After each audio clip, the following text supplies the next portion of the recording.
বিসমিল্লাহির রহমানির রহিম।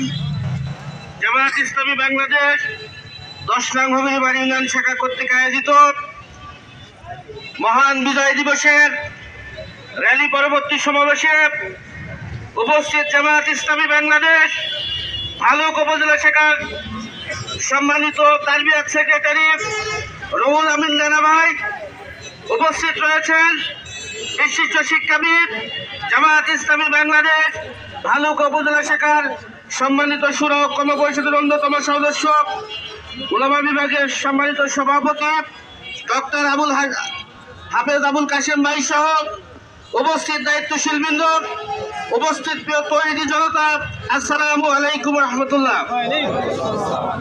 আপনারা জানেন 1971 সালে বাংলাদেশ স্বাধীনতা অর্জন করেছিল পাকিস্তানিদের হাত থেকে মুক্তি পাওয়ার জন্য, কিন্তু আমরা জানি স্বাধীনতা পরবর্তী বঙ্গবন্ধু শেখ মুজিবুর রহমানের নেতৃত্বে যে সরকার গঠন হয়েছিল সেই সরকার গঠনের লুটপাটের মাধ্যমে এই দেশকে শেষ করে দিয়েছিল। আমরা যদি ইতিহাস দেখি 74-এর যে ছিল সেটা আমরা দেখতে পাবো। প্রিয় ভাইয়ের আমরা বলতে চাই আওয়ামী লীগ 17টি বছর এদেশের মানুষকে চালিয়ে পুড়িয়ে শুধু ক্ষান্ত হয় নাই, এদেশের অর্থনীতি শেষ করেছে, এদেশের রাষ্ট্র কাঠামো তারা শেষ করেছে। আমরা বলতে চাই 5 তারিখে হাসিনা পালিয়ে যাওয়ার পরে ভারত থেকে যে কলকাঠি নাড়ছে, কাশেম ভাই বলেছে তুমি যদি বাপের বিটি হয়ে থাকো তাহলে এদেশে পা রাখো তুমি।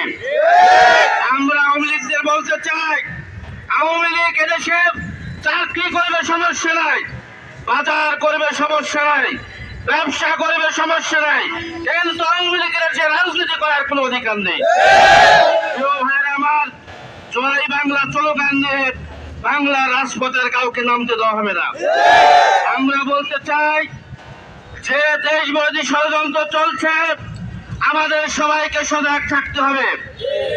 জামায়াত ইসলামী 71 সালে যে রাজনৈতিক ভূমিকা নিয়েছিল, জামায়াত বলেছিল এই ভারতের সহযোগিতায় যদি স্বাধীনতা লাভ করে এই ভারত এই দেশটা গ্রাস করে ফেলবে। 54 বছর পরে জামায়াত নেতৃবৃন্দ সিদ্ধান্ত নিয়েছিল